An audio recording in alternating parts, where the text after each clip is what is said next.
imali mfowethu ngingangisho ngithi ngizoyithola after 90 days. Cha, koze kube 90 days ngobani mfethu, ngoba phela sesiphelile isikhathi kade umama eyifuna imali yakhe. Imali iphi yona kanti? Iphi imali? Kube na-delay amangaka, kunabantu abakhokhayo ngoba phela abantu bakhokha njalo. Kudileyelani ngabe umuntu umnika imali yakhe? Mfowethu nathi kunomsebenzi kahle kahle kunama-fees ebesiwakhokhe nathi. Cha, ngiyayizwa lento oyishoyo bhuti. Sesikhulumele kwemali, imali bhuti. Umama mnike phela ikhona imali noma ayikho yona-ke. Mfowethu angimane ngikuchazele mfowethu. Imali mfowethu iyasebenza ngesinxele. Yezwa-ke, Iyasebenza ngesinxele. yezwa-ke. Kodwa njengoba ngisho ukuthi umama ngiyamthembisa ukuthi uzoyithola after 90 days. Nathi khona indlela esisebenzisana ngayo nabanye abantu ukuthi sithole imali. Kude kakhulu lo 90 Bekezela days. lezo iy'nsuku lezo, obeseyithola kumama imali ngale ndlela ayidinga ngakhona.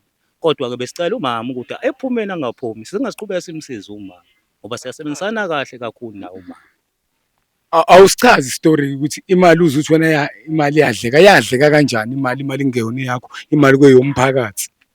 Njengoba ngisho mfowethu sisebenzisana nabanye ofisini. Cha bhuti bayeke abantu abangekho. Angithi wena ovumayo manje ukuthi imali iyadleka.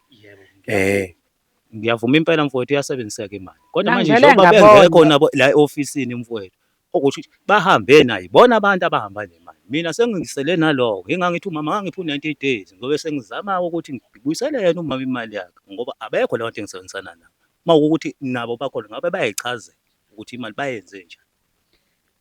Wena abantu owadla nabo imali abekho.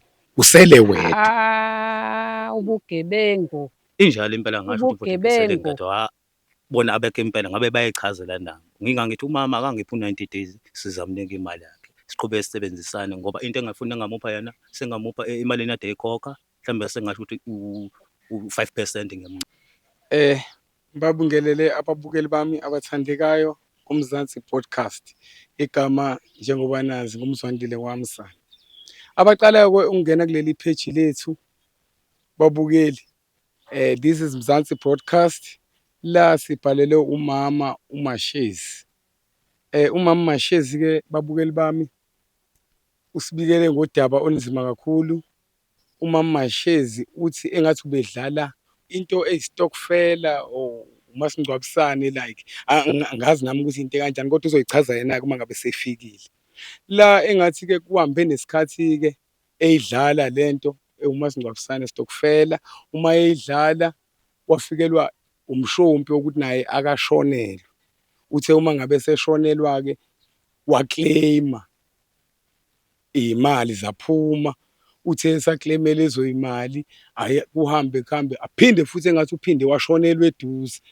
Kodwa ngithandi nami ukuthi bese kuba yimina ke ochaza isitori.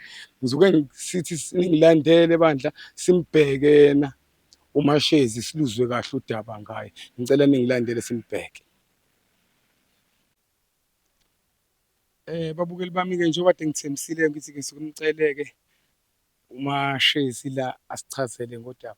uMashezi ngiyakubingelela kuMzansi Podcast, igama ngumzwandile ngawukamsani. Yebo, sawubona. Yebo. Mama thina siqhamuka kaMzansi Podcast la njengoba usibhalele ke sithi asizosukuma sizwe udaba lakho ukuthi ngabe usiphathele udaba oluthini. Siyacela utshela ababukeli.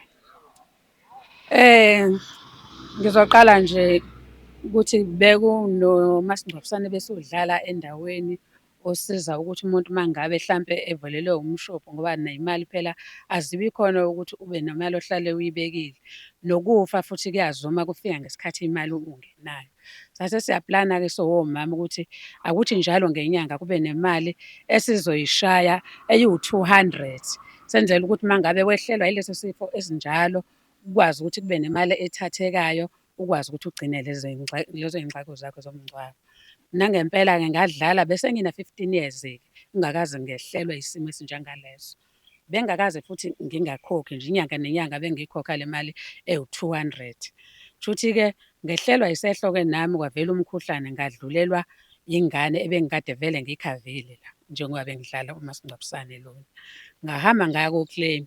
Hhayi nangempela abelenzanga iphutha banginikezela imali engango-60,000 ngoba vele sasivumelene ngalokho ukuthi imali ozokhokhwa ilo masingcwabisane wethu u-60,000.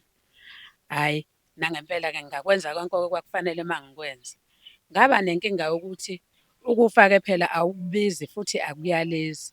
Kwadlula u-6 months kade bengikhokhelile kahle, ngaphinde futhi ngashonelwa. Mase ngishonelwa sengithi ngiyahamba-ke futhi ngiya ko-claim-a kubona.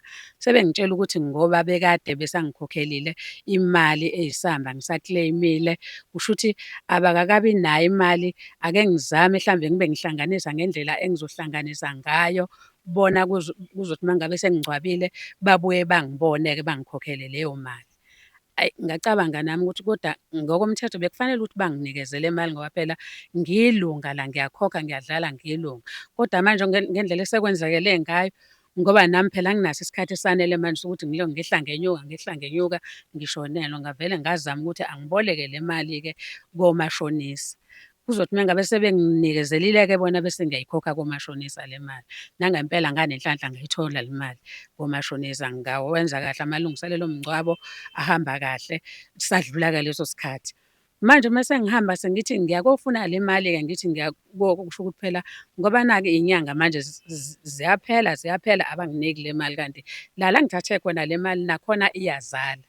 Ngizoze kugcile sengihlulekile ukuthi ngiyikhokhe le mali uma isinkulu. Hhayi, balokhu bethi hhayi sizonginikeza leyo mali, sizonginikeza. Still kuze kube yimanje abakakanginikezi leyo mali, nenzalo iyakhula, sekuna-6 months imali izala, angazi ngizoyikhokha ngani. Manje bengicabanga ukuthi hlambe ikhona i-solution hlambe eningavela nayo ukuthi ningisize, hlambe bakwazi ukuthi bangibuyisele le mali ukuze ngiyokhokha, ngoba igama lami phela selilibi manje nasemphakathini, ngumuntu ongakhokhi, owathatha imali wangakhokha, kanti bona babengithembisile ngoba mina bengidlala. Yibona okwakufanele bagcine iy'ngxaki zomngcwabo. Ikhona-ke la bengicela ningisize khona la. Okunye-ke ebengithanda ukuthi ningisize ngako, ngoba manje sengibonile ukuthi lento ekugcineni izogcina vele isixabanisile, ayisenayo inqubekela phambili. Sengicela ukuthi bangibuyisele yonke imali yami ebese ngiyidlalile, ukuze ngikwazi ukuthi ngibone ukuthi ngenze njani. Sengiyaphuma nje kuyona le nhlangano ngoba kuyabonakala ukuthi inobugebengu. Uma uzothi uma ngabe usunenkinga ingakwazi ukukukhokhela, ithi ngoba bekade isakukhokhelile ayizokwazi ukuthi iphinde ikusize, ngoba phela vele usuke udlalela lokho ukuthi uma unenkinga usizakale. Sengibona kungcono ngivela ngiyiyeke, bangibuyisele yonke imali yami ebekade sengiyidlalile khona. Babukeli bami abathandekayo, cabanga ukuthi niyayizwa indaba kamama lana, inzima kakhulu. Umama-ke usibhalelile la, wasebhala abantu ukuthi ucela simsize, angazi ibona ababephatha-ke imali, abantu abawo-casual, nalabo bantu abenza zonke leyo msebenzi enjalo. Sazama-ke umama ukumtholela, sigcine sithole yena-ke okuyena impela wayephatha iy'mali. Asazi-ke ngokumthola kwethu-ke usithembisile ukuthi uma sifika sofike simthole. Ake sicela ukuthi abalaleli basilandele-ke siyobheka u-casual, sizwe ukuthi uyiphendulela uthini kule ndaba.